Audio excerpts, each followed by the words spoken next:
नमस्कार विद्यार्थी मित्रांनो, आपण बालकवींच्या कवितेविषयी चर्चा करत होतो. त्यांची फुलराणी या कवितेविषयी आपली चर्चा सुरू होती.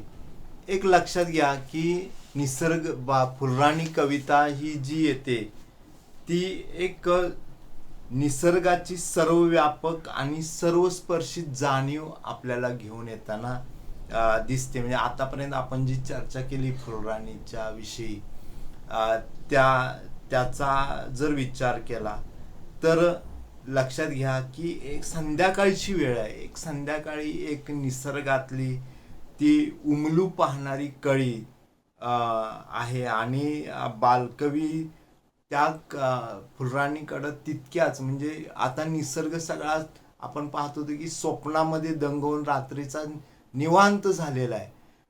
तर अशा या निसर्गाकडे तितक्याच स्वप्न तरल दृष्टीनं पाहताना दिसतात. म्हणजे कवीची जी दृष्टी आहे ती स्वप्न तरल आहे. एक साधी घटना आहे निसर्गातली, पण बालकवींनी या घटनेला एका सुंदर अशा प्रेम कथेचं रूप दिलेलं आपल्याला आता दिसणार आहे. म्हणजे ही जी फुलराणी, तो जो वारा आहे तो येतो आणि फुलराणीची चेष्टा करून जातो.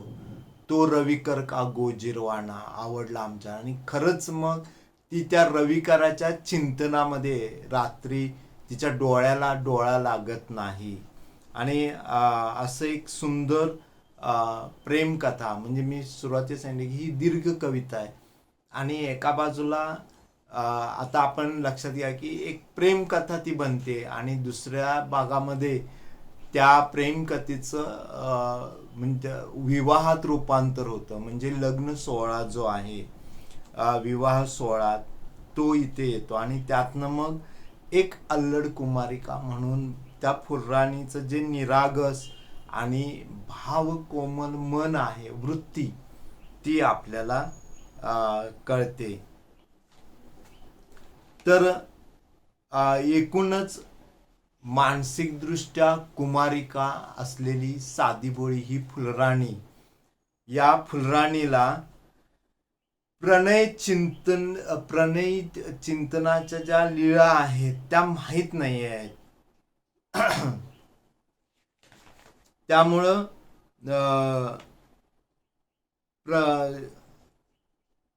फक्त आईच्या मांडीवरती बसून झोके घ्यावे तेवढंच तिला माहीत असणारी ती फुलराणी. पुढे कवी सांगतो, प्रणय चिंतनी विलीन वृत्ती कुमारिका ही डोळ. आता अगोदरच्या भागात कवी काय म्हणतो की प्रणय चंचला त्या भ्रुलीला, अवगत नव्हत्या कुमारिकेला, तिला काही माहीत नव्हतं, ती एकदम अल्लड आहे. पण आता मात्र ती प्रणय चिंतनामध्ये आता गुंग झालेले आहे. प्रणय चिंतनी विलीन वृत्ती कुमारिका ही डोलत होती, डुलता डुलता गुंग होऊनी स्वप्ने पाही मग फुलराणी. आता कवी सुद्धा ज्या स्वप्न तरल वृत्तीने ही कविता फुलराणीचं वर्णन करतोय, तर फुलराणी आता इतर जे निसर्गाचे घटक जसे स्वप्नामध्ये दंग झाले, तसं ही आता स्वप्न पाही मग फुलराणी, आता ती स्वप्नामध्ये दंग झाली. आता त्यावेळी काय झालेलं आहे, कुणी कुणाला आकाशात प्रणय गायने गात होतं गात, हळूच मागुनी आले कोणी, कुणी कुणादे चुंबन दान, प्रणय खेळ हे पाहुणी चित्ती, विरहार्थ फुलराणी हो ती. आता काय झालं, हे तारका, चंद्र वगैरे सगळे निसर्गातले घटक आता तिथे वावरताना दिसतात. प्रत्येक जण आपापल्या पद्धतीनं तिथे प्रणय गायने गात होतं आणि ही फुलराणी ते पाहत होती. त्यामुळे तिला ती अस्वस्थ होते. विरहार्था फुलराणी होती चित्ती विरहार्थ, विरह म्हणजे आता त्या रविकराचा विरह, ते विरहामध्ये ती थोडी कष्टी होते. तो व्योमीच्या प्रेमदेवता वाऱ्यावरती फिरता फिरता हळूच आल्या उतरून खाली. आणि गंमत काय झाली, आता त्या व्योम म्हणजे आकाश, हे कविता वाचताना शब्द लक्षात ठेवा. बालकवींच्या निसर्ग कवितांमध्ये प्रत्येक घटकाला वेगळे वेगळे शब्द येताना दिसतात. तर आकाशाला त्यांनी व्योम शब्द वापरले. व्योम, मग आकाशातल्या ह्या प्रेमदेवता म्हणजे जगाला प्रेमाचं भान देणाऱ्या अशा त्या प्रेमदेवता आता खाली आले. आतापर्यंत त्या सगळ्यांचं जे प्रणय लीला चाललेल्या होत्या आकाशामध्ये ती फुलराणी बघत होती, त्यामुळे ती विरहार्थ झाली. पण आता त्या प्रेमदेवता खाली आलेल्या आहेत. वाऱ्यावरती फिरता फिरता हळूच आल्या उतरून खाली. खाली म्हणजे आता पृथ्वीवर आलेत, अगदी तिच्या जवळ आहेत. फुलराणीसह करण्या केली, करणी केली. मगाशी शब्द होता जादूटोणा. कुणी फुलराणीवरती जादूटोणा केला, आता कवी म्हणतो कुणी करणी केली, मंत्रतंत्र वगैरे, एखाद्याला मंत्रमुग्ध करणं. आपण ते इंग्रजीमध्ये हिप्नॉटिझम वगैरे म्हणतो तसं. तर संमोहन, करणी करणं म्हणजे काय, संमोहन करणं. तर हे संमोहन केलं की काय, फुलराणीला कुणी केलं हे. फुलराणीसह करण्या केली. त्या आल्या खाली आणि सगळ्यांना असं संमोहित करून टाकलेलं आहे. परस्परांना खुणवून नयनी, नयन म्हणजे डोळे, त्यांनी एकमेकींना, त्या प्रेमदेवता खाली आले, फुलराणीला संमोहित केले आणि एकमेकीला खुणावत आहेत. त्या वदल्या ही अमुची राणी. आता फुलराणीचं त्या एक प्रकारे येऊन इथं मनोरंजनच करायला आले. फुलराणीशी त्यामध्ये आता एखादा खेळ खेळताना जसा आपण एखाद्याला प्रमुख करतो, तसं त्या प्रेमदेवता ज्या आलेत खाली, त्या सगळ्या एकमेकींना खुणावता म्हणतात ही आमुची राणी. स्वर्गभूमीचा जुळवीत हात, नाच नाचतो प्रभातवात. खेळून दमल्या त्या ग्रहमाला, हळूहळू लागती लपावयाला. आता काय झालं, रात्रभर ती वनदेवी तीही तिथं खेळायला आली फुलराणीशी.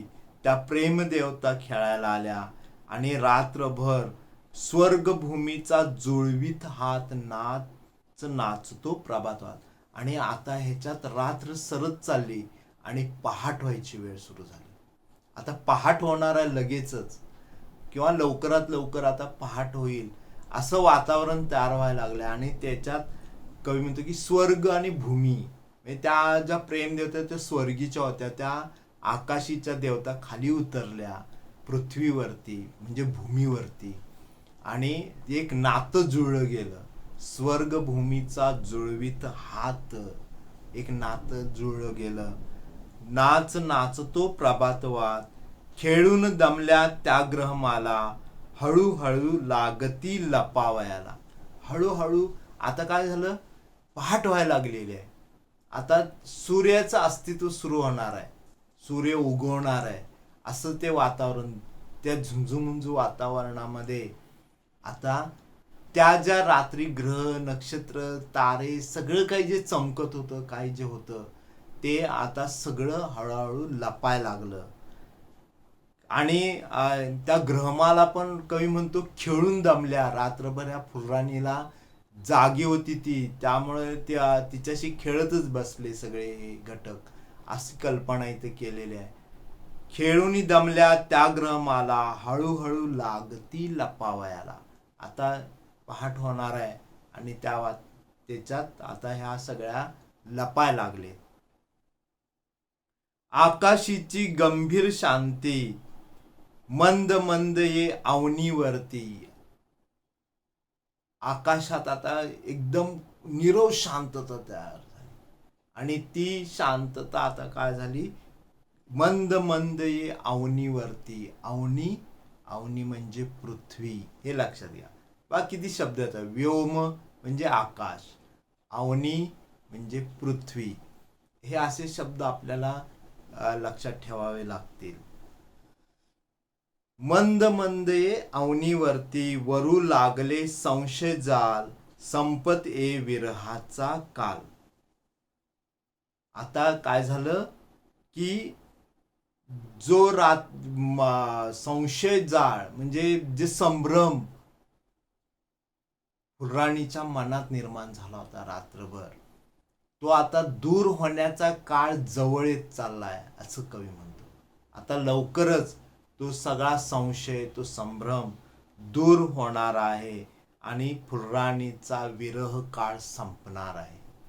आता तो रविकाराच्या चिंतनामध्ये तिचं रात्रभर त्या चिंतनात वेळ निघून गेला, म्हणजे ती रात्र निघून गेली. तो जो संशय, जो संभ्रम आहे तो आता दूर होणार आणि त्याचा काळ संपणार असं कवी इथं सांगतो. आता इथपर्यंत एक असा टप्पा झाला की कवी आदल्या संध्याकाळपासून वर्णन करतो. आता दुसऱ्या दिवशी जी पहाट आली इथपर्यंत, म्हणजे रात्र निसरून गेली. तर अशा ह्या वातावरणाचं वर्णन करताना आपल्याला एवढं लक्षात घ्यायला पाहिजे की फुलराणी का बरं अस्वस्थ झाले असेल. तो सूर्य जो आहे सूर्याचा किरण, तो वारा आला आणि चेष्टा करून गेला. खरंच मग तो सूर्याचा कोवळा किरण तिचा प्रियकर असावा का? ही एक प्रेम कथा आहे. आता फुलराणीची कवीच्या आतापर्यंतच्या वर्णनात आपल्याला एक गोष्ट दिसते, म्हणजे ती एक प्रेम कथा आहे. आणि ती प्रेम कथा सुरू कुठं झाली तर त्या वाऱ्याने येऊन फुलराणीची चेष्टा केली. छानी माझी सोनुकली ती, कुणाकडे ग पाहत होती, तो रविकर का गोजिरवाना, आवडला आमच्या राणींना, असं म्हटल्यामुळं काय झालं, त्या शब्दांनी ती फुलराणी लाजली. मग तो रविकर म्हणजे तो सूर्याचा किरण जो आहे तो तिचा प्रियकर असावा हे अनुमान खरं ठरलं असं वाटायला लागतं. कारण का की त्या एका गोष्टीनं नंतर ती अस्वस्थ झालेली आहे. तिच्या डोळ्याला डोळा लागत नाही आणि मग ती संध्याकाळची वेळ निघून जाते, रात्र परत येते म्हणजे रजनी. आणि मग सगळं शांत होतं, रान शेत, आणि फुलराणी मात्र जागीच आहे रात्रभर. मग तिला चैन पडत नाही. मग ती कशाचा विचार करत होती हाही प्रश्न इथे म्हणजे महत्वाचा ठरतो. म्हणजे फुलराणी प्रणय चिंतनामध्ये जागी होती आणि ती त्या सूर्याच्या किरणाचा विचार करत होती. सगळी सृष्टी स्वप्न संगमात दंग झाली आणि मध्यरात्रीच्या वेळी वनदेवी तिथे अवतरली. तीही फुलराणीसाठी खेळू लागली. फुलराणी आता हे सगळं होत होतं, निसर्गातले सगळे घटक आपापल्या ठिकाणी स्थिर आहेत, स्तब्ध आहेत, पण फुलराणी मात्र आपल्या प्रणय चिंतनात गुंग होती. आणि फुलराणी मग त्यानंतर तिथे आकाशात जमलेल्या तारका, कुणीतरी एकमेकाला प्रणय गीत गात होतं, ते बघितल्यानंतर तिच्या मनातही म्हणजे ते पाहून ती मनात दुःखी होते. कारण तिलाही रविकराची आठवण येते. आणि म्हणून कवी म्हणतो ह्या आकाशाच्या देवतांनी, ह्या ज्या प्रेम देवता आहेत त्यांनी जणू फुलराणीवरती जादू केली, म्हणजे करणी केली, करण्या केली असं शब्द आहे. करणी म्हणजे जादू केली. आता काय झालं, आता रात्र पण संपली. आता पहाटेची म्हणजे पहाट होण्याची वेळ आलेली आहे. आणि तरी सुद्धा फुलराणी आपल्या स्वप्नामध्येच दंग होते. असे एक मोठं चिंतन या कवितेमध्ये इथं कवी करताना दिसतो. तर मित्रांनो, हा झाला दुसरा टप्पा कवितेचा. म्हणजे एक टप्पा मध्यरात्रीपर्यंत, आता पहाटेचा झाला.